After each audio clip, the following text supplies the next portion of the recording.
Sophocles' Antigone is a classical Greek tragedy that explores the conflict between personal conscience and state law, divine authority and human leadership, family loyalty and political order.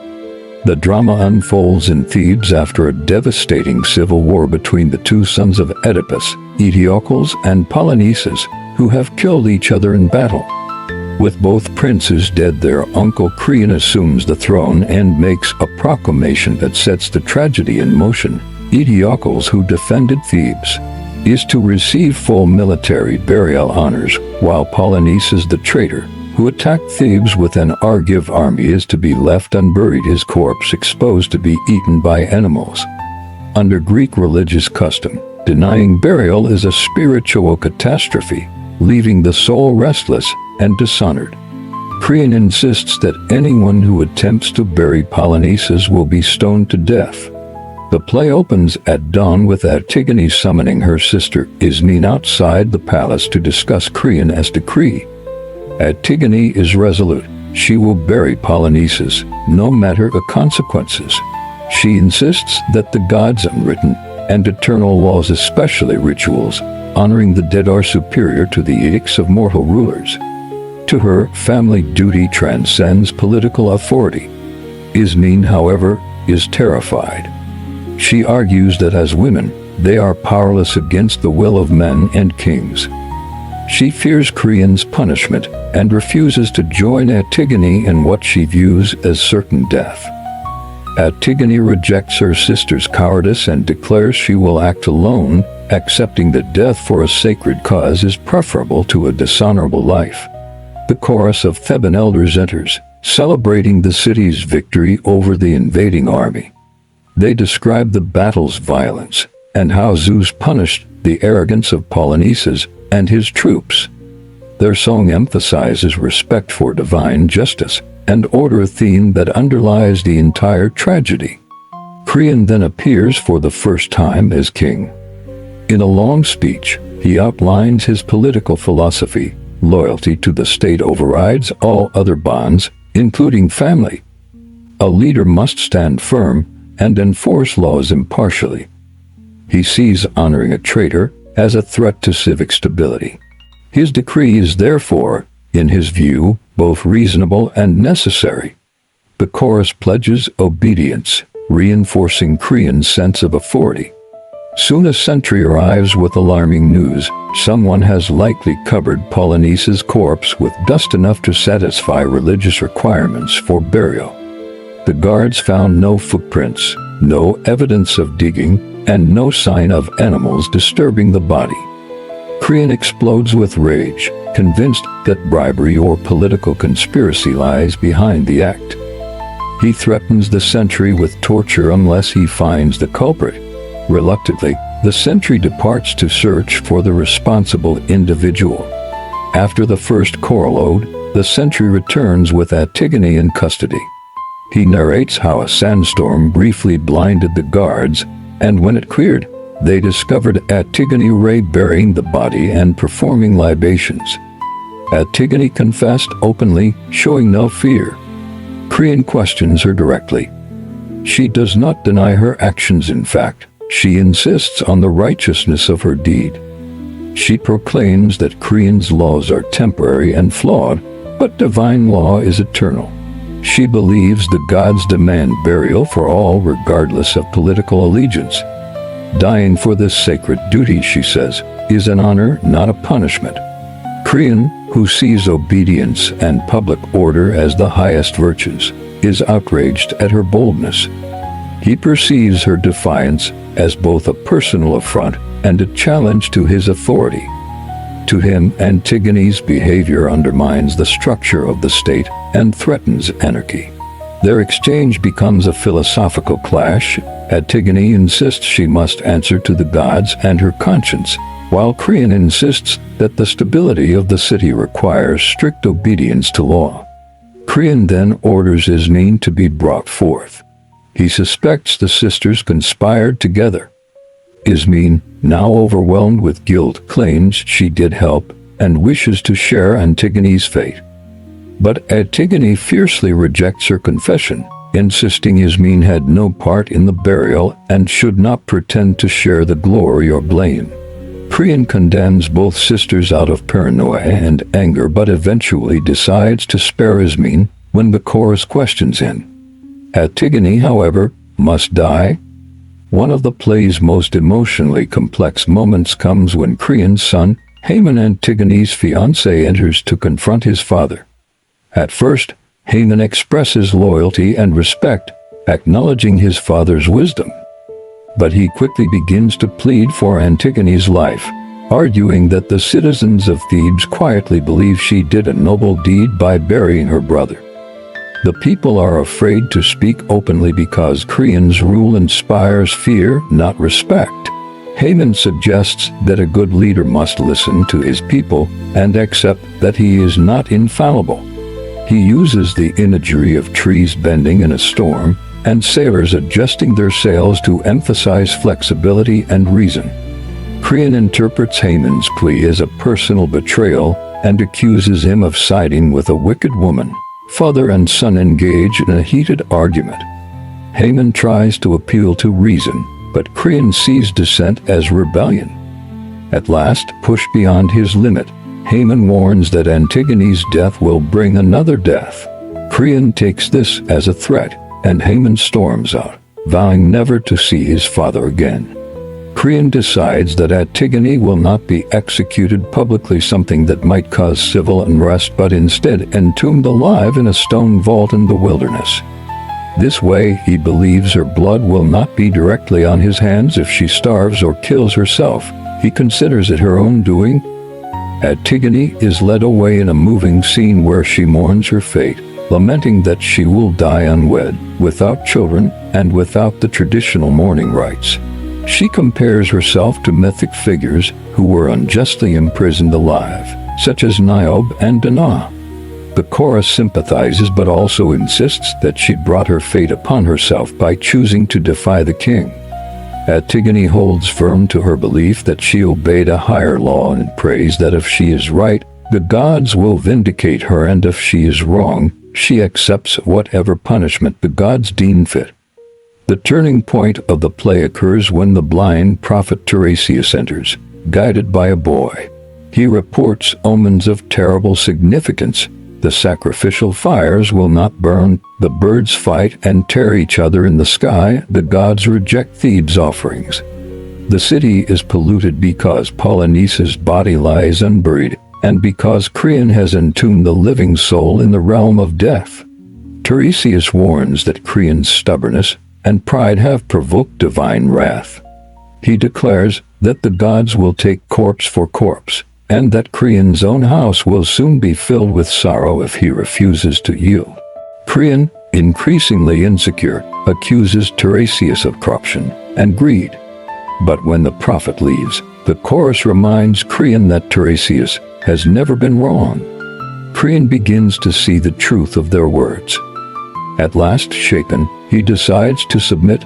He will free Antigone and bury Polynices.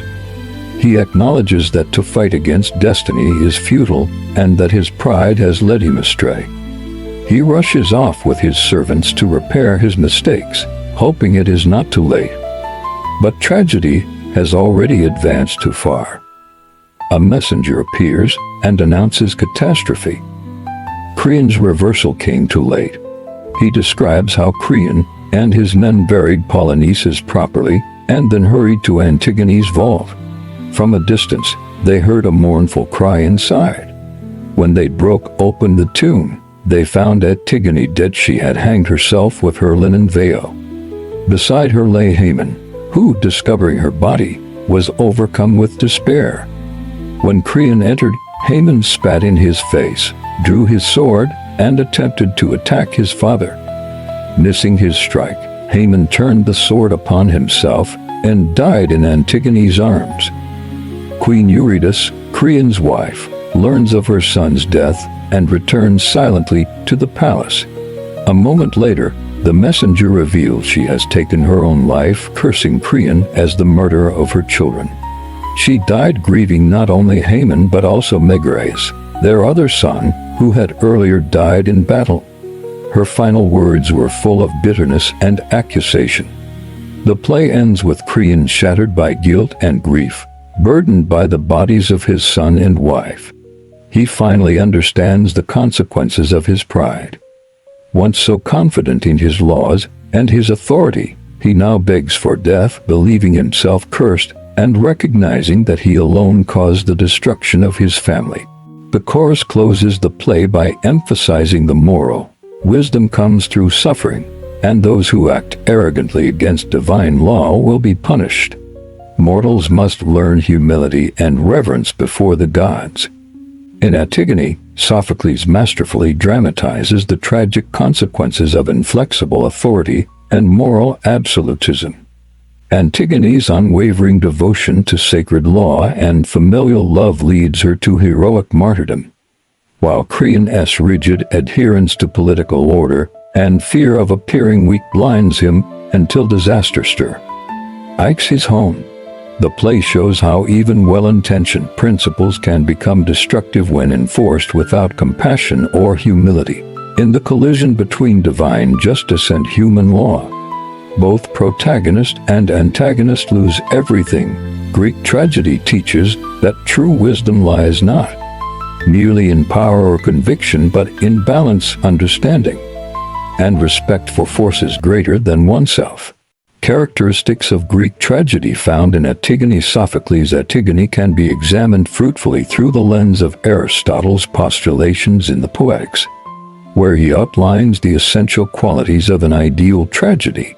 Although Aristotle's highest praise was reserved for Oedipus Rex, Antigone embodies many of the same principles, demonstrating a well-structured plot, morally complex characters, a tragic hero marked by hamartia, and an ending that evokes catharsis through its intense conflict between divine and human law.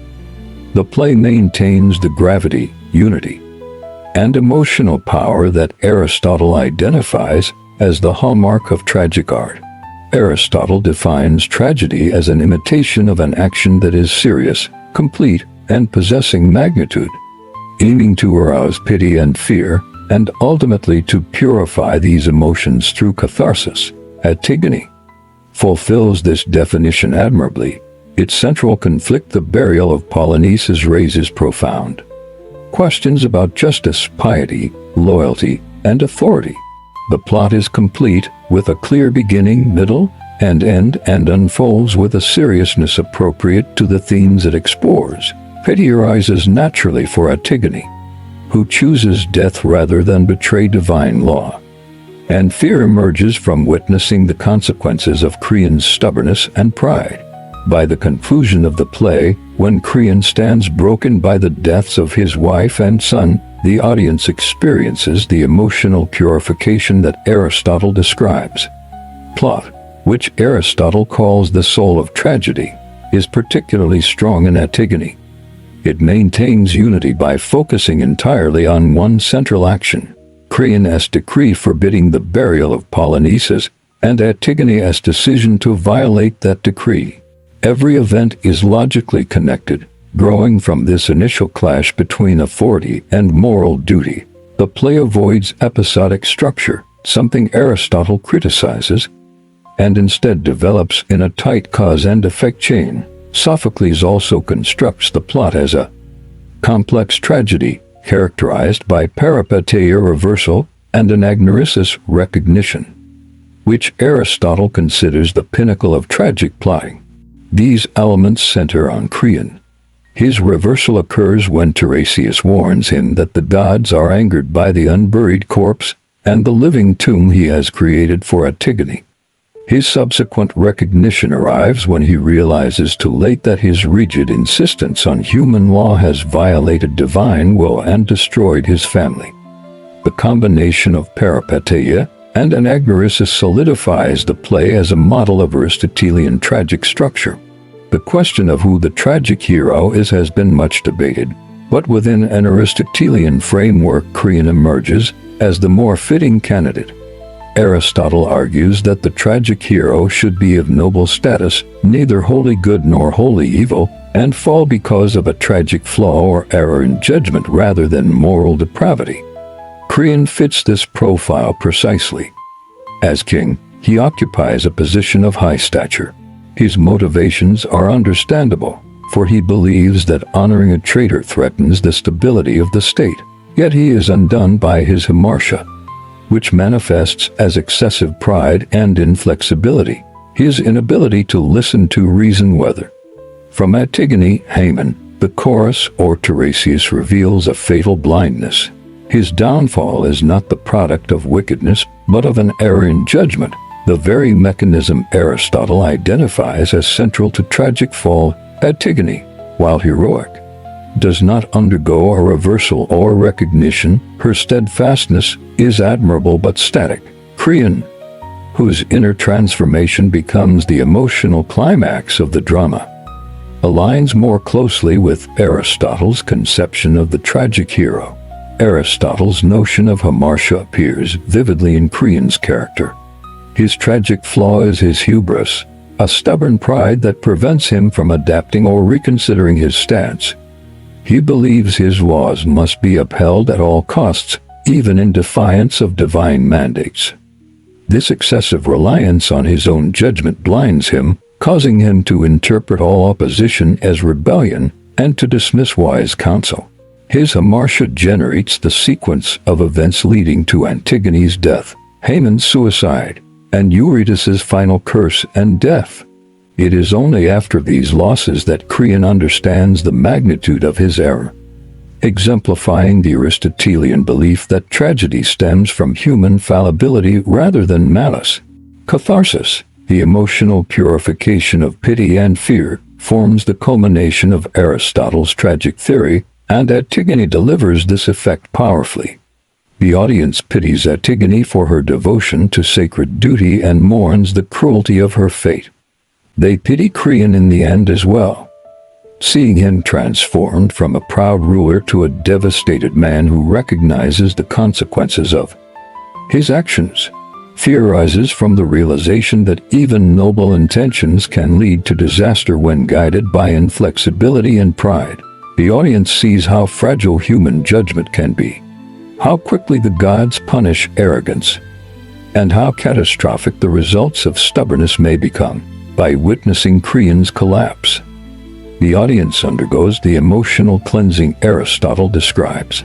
Aristotle also places significant emphasis on character, thought, diction, and spectacle. Sophocles' characters are morally serious, realistic, and consistent, which Aristotle considers essential for effective tragedy. Antigone is admirable for her unwavering devotion to divine law and family loyalty, and she behaves consistently with her principles. Creon remains realistic throughout his flaws, and strengths are interwoven in a way that makes him both relatable and tragic. The play's thematic depth aligns with Aristotle's emphasis on thought, as it explores profound moral issues, the tension between state and divine law, the limits of human power, and the destructive nature of pride. Sophocles' language is elevated yet clear, fulfilling Aristotle's requirements for diction. Finally, the play's spectacle, the tomb, the suicides, the lamentations, is emotionally potent without becoming sensational, reflecting Aristotle's view that spectacle should enhance rather than overshadow the dramatic action. In conclusion, Antigone can be read as an exemplary Aristotelian tragedy. It features a unified and serious plot marked by reversal and recognition, a tragic hero brought down by hamartia, morally complex characters, and themes that resonate with universal moral truths. Most importantly, it evokes pity and fear and leads the audience toward catharsis. Although Aristotle may not have written with Antigone specifically in mind, Sophocles' play embodies the tragic principles he later articulated, standing as a powerful demonstration of the enduring structure and emotional depth of classical tragedy. Characterization. Antigone occupies the central and defining role in Sophocles' tragedy, functioning as the moral, thematic, and dramatic core of the play. Her actions initiate the conflict, her convictions embody the ethical questions the drama explores, and her fate shapes the play's tragic trajectory.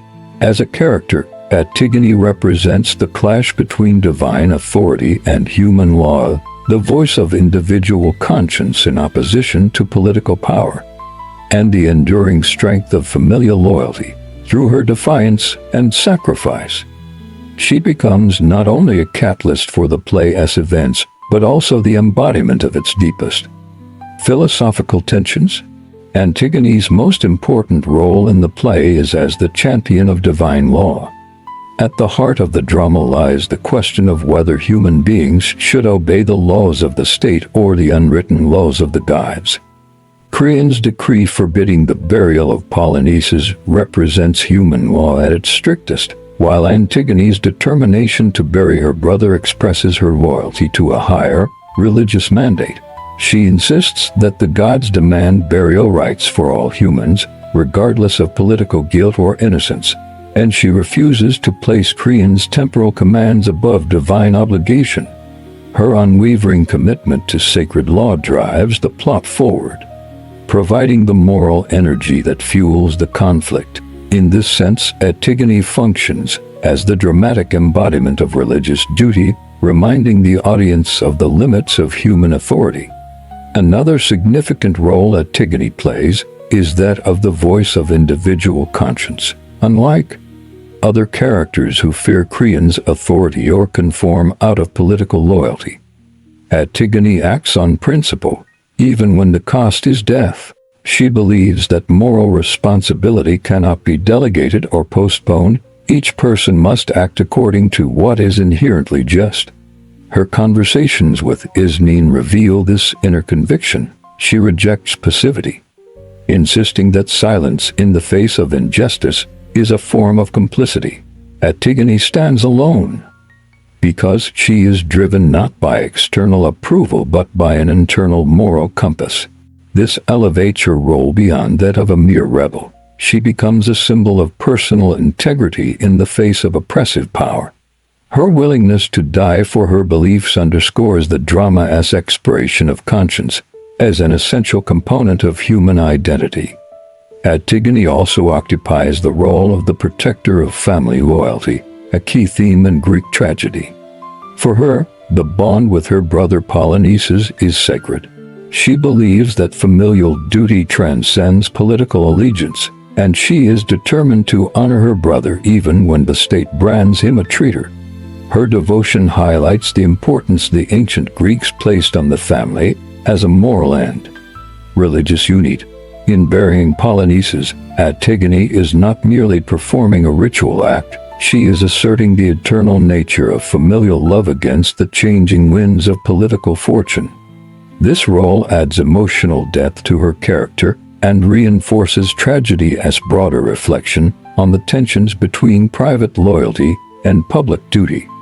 In terms of dramatic structure, Antigone serves as the catalyst for the central conflict. Without her decision to defy Creon, the tragedy would not unfold. Her act of burial provokes Creon's anger, shapes the direction of the plot, and exposes the rigidity of his authority. As the play progresses, tensions escalate precisely because Antigone refuses to compromise. Her steadfastness draws Haemon into conflict with his father, intensifies Creon's paranoia, and ultimately sets in motion the chain of deaths that conclude the play. In this respect, Antigone is indispensable to the dramatic movement. She initiates the crisis that reveals the flaws in Creon's leadership and propels the narrative toward catastrophe. Antigone also functions as the moral contrast to Creon, highlighting the ideological oppositions at the heart of the play. While Creon represents civic order, rational authority, and political necessity, Antigone represents divine justice, moral passion, and emotional truth. Their conflict symbolizes the larger struggle between human limitation and divine expectation. This opposition is not merely personal. It dramatizes the philosophical tensions that Greek tragedy often explores. Antigone's presence forces Creon to confront the limits of his power, and her resistance exposes the fragility of laws that deny fundamental human rights. Through their conflict. The play raises enduring questions about justice, legitimacy, and the nature of authority. Furthermore, Antigone plays the role of a tragic figure whose suffering inspires pity and admiration. She is fully aware of the consequences of her actions, yet she chooses to act anyway. Her calm acceptance of death, her dignified final speech, and her sense of isolation all heighten her tragic aura. Unlike Creon, whose recognition of his error comes only after irreversible loss, Antigone arrives at her fate already possessing clarity and moral conviction. Her tragedy lies not in ignorance but in the impossibility of reconciling conflicting duties. The audience sympathizes with her courage while lamenting the harshness of her punishment, fulfilling the emotional function of tragedy. Lastly, Antigone's role reinforces the theme of human limitation that permeates Greek tragedy. Though noble in intention, she is not without flaws. Her uncompromising nature contributes to the tragic collision of wills. Her defiance, though admirable, can also be seen as rigid, mirroring Creon's inflexibility in a way that makes the tragedy inevitable. This parallel deepens the complexity of her role, showing that even the morally righteous are subject to human limitations. Through Antigone, Sophocles suggests that moral purity does not guarantee survival, and that the world of human action is fraught with tragic contradictions. In conclusion, Antigone plays multiple essential roles in Sophocles' tragedy. She stands as the defender of divine law, the embodiment of conscience, the guardian of family loyalty, the catalyst of the plot, and the moral counterpoint to Creon. Her courage, conviction, and tragic fate give the play its emotional power and philosophical depth. Through Antigone, the tragedy explores the limits of authority, the demands of duty, and the high cost of moral action in a flawed and complex world. The role played by Creon and Sophocles' Antigone. Creon plays a central, defining role in Sophocles' Antigone, functioning not only as the principal antagonist but also as the figure whose decisions shape the trajectory of the tragedy.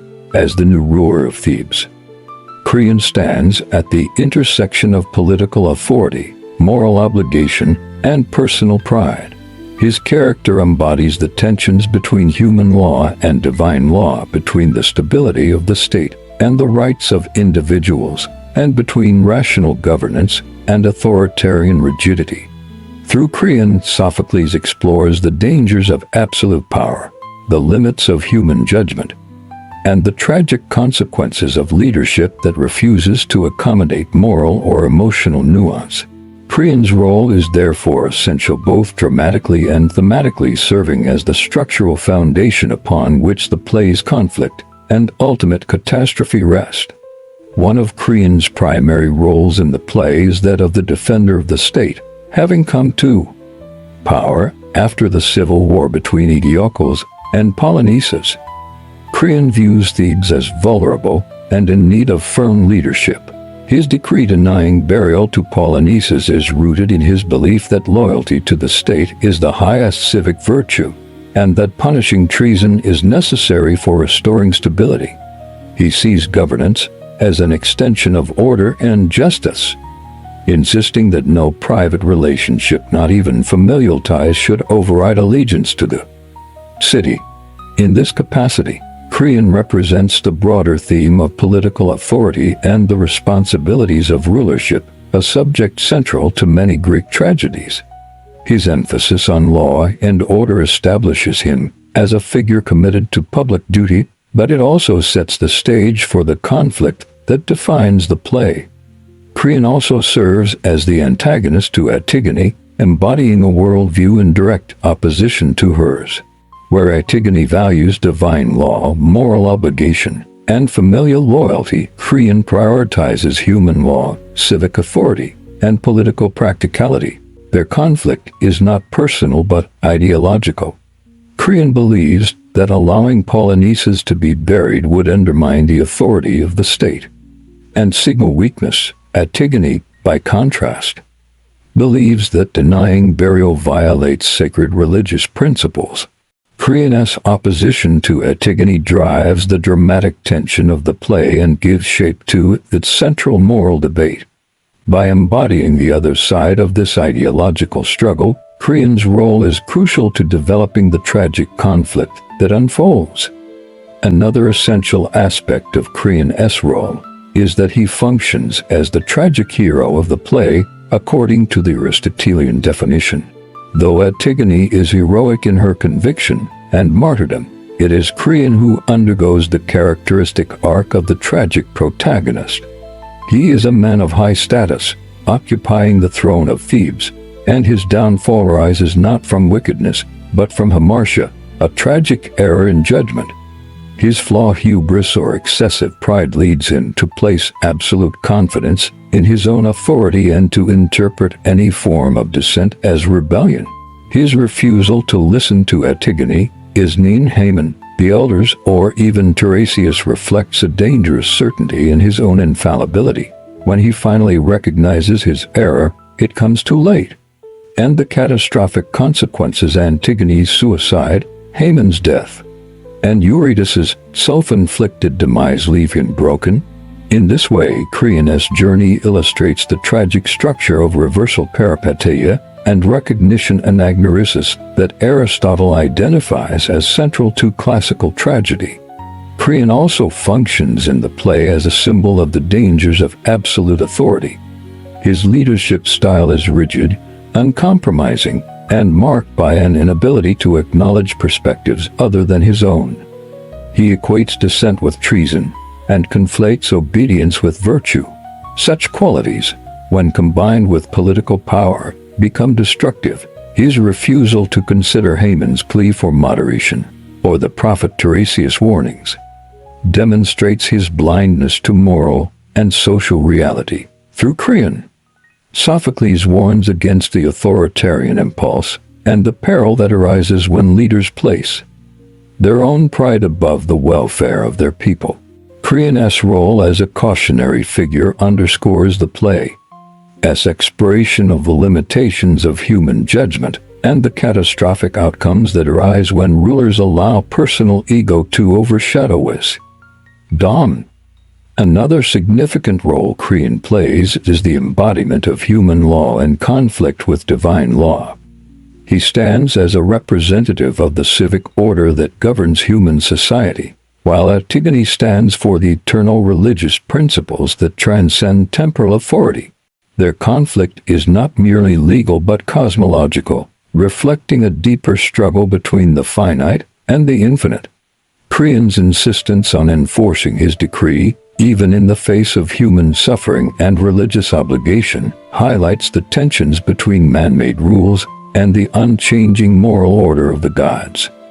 His downfall ultimately illustrates the triumph of divine justice over human arrogance, reinforcing one of the central themes of Greek tragedy. Creon's role is also essential in illustrating the theme of human limitation. Throughout the play, he operates under the assumption that his decisions are rational, justified, and beneficial for the state. He fails to anticipate the ethical, emotional, and spiritual dimensions of his decree. His tragic realization that he has acted against the gods, destroyed his own family, and undermined his authority reveals the frailty of human judgment. His suffering humanizes him, transforming him from an authoritarian ruler into a grief-stricken father and husband. This shift fulfills the tragic purpose of illustrating the vulnerability of human beings before fate and the divine.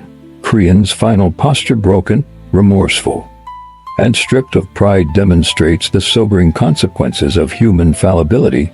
Finally, Creon plays a crucial dramatic role as the agent of catharsis.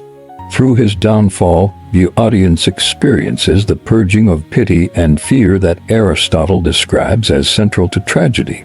The audience fears the consequences of pride and unyielding authority.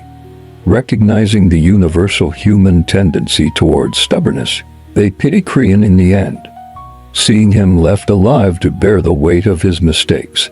His transformation from a powerful ruler to a man devastated by his own decisions evokes the emotional cleansing that tragedy seeks to achieve. In conclusion, Creon plays multiple interwoven roles in Antigone. He is the defender of the state, the ideological opponent of Antigone, the tragic hero undone by his own flaw, the symbol of authoritarian excess, and the embodiment of human law standing in defiance of divine justice. His decisions initiate the play's conflict, his flaws drive its tension, and his suffering shapes its tragic resolution. Through Creon, Sophocles offers a powerful exploration of power, responsibility, and the limits of human understanding, ensuring that Creon remains one of the most compelling and instructive figures in Greek tragedy. The role of other characters in Sophocles' Antigone. While Antigone and Creon dominate the dramatic conflict of Sophocles' Antigone, the other characters play essential roles in shaping the tragedy's moral complexity, emotional depth, and structural progression. Figures such as Ismene, Haemon, Teiresias, the sentry, Eurydice, and the chorus are not mere supporting characters. They each illuminate key themes and influence the unfolding of events. Through their actions, voices, and reactions, Sophocles broadens the play's exploration of authority, conscience, gender, fate, and civic duty. These characters collectively enrich the tragedy, making it a more balanced, multidimensional narrative. One of the most significant roles among the supporting characters is played by Ismene, Antigone's sister. Ismene represents caution, conformity, and the voice of reason, or, arguably, fear, in contrast to Antigone's bold moral conviction. When Antigone proposes that they bury their brother Polynices in defiance of Creon's decree, Ismene refuses, arguing that women lack power and must obey authority. Her role is essential for establishing Antigone's character. By contrast, through Ismene's timidity, Antigone's courage becomes more pronounced. Ismene also illustrates the pressure of societal expectations on women in Greek society, highlighting the gendered constraints within which the sisters must operate. Later, when she attempts to share Antigone's fate, her shift reveals the emotional strain of living in moral conflict. Though she ultimately has little influence on the plot, Ismene's presence enriches the thematic tension between obedience and conscience, fear and action, submission and resistance. Haemon, Creon's son and Antigone's fiancé, serves as a bridge between the two main opponents. His role reflects moderation, rationality, and empathy. Haemon attempts to persuade Creon to spare Antigone's life by appealing to reason. He argues that the citizens silently disapprove of Creon's decision, and that a leader must listen to his people. Haemon's presence exposes the human consequences of Creon's stubbornness. His love for Antigone and conflict with his father inject emotional depth into the play. His eventual suicide, triggered by grief and despair, intensifies the tragedy and fulfills Teiresias' prophecy that Creon's actions will bring destruction upon his household.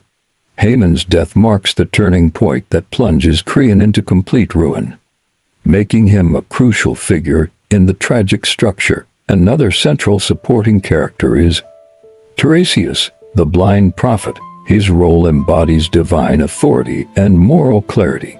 As the voice of the gods, Teiresias confronts Creon with the truth that his decree has angered the divine powers, and that the gods will punish Thebes if the body of Polynices remains unburied and Antigone remains entombed alive. His warnings represent the intersection between human law and divine justice. Teiresias functions as the moral compass of the play. His intervention forces Creon into the moment of recognition, the anagnorisis that Aristotle identifies as a key element of tragedy. Without Teiresias, Creon might never realize the magnitude of his error, and the tragic reversal would not unfold in its full dramatic force. The sentry plays an important but often overlooked role in the play's early scenes. He introduces an element of realism and everyday perspective into the otherwise elevated world of kings and moral absolutes. Nervous, reluctant, yet practical, the sentry brings news of Polynices' burial and later of Antigone's arrest. His fear of Creon's Anger underscores the oppressive nature of Creon's rule, revealing how authoritarian power intimidates lower officials.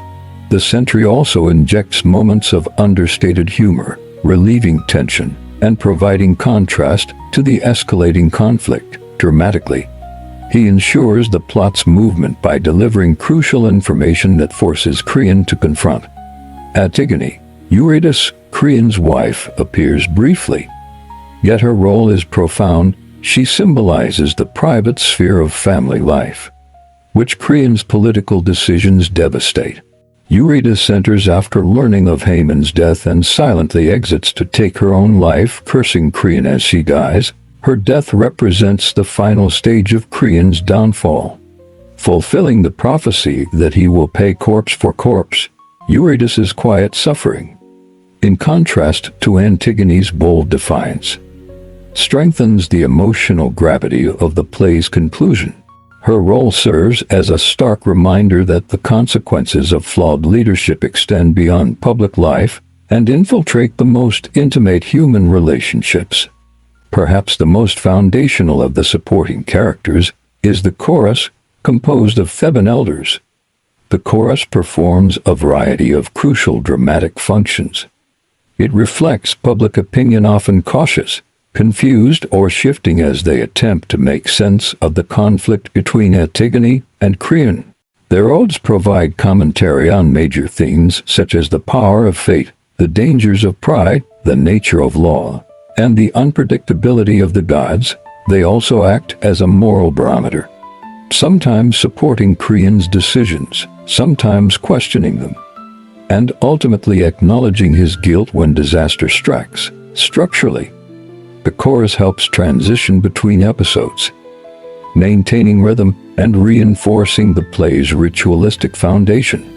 Their presence situates the drama within a broader civic and religious context, reminding the audience that the conflict has implications for the entire city of Thebes. Other minor characters, though limited in stage time, serve important narrative functions. The messenger delivers crucial news about the suicides of Antigone, Haemon, and Eurydice, providing emotional immediacy and driving the final wave of tragedy. His reports deepen the dramatic tension and bring clarity to events occurring offstage, following the Greek tragic convention of narrating rather than showing scenes of violence.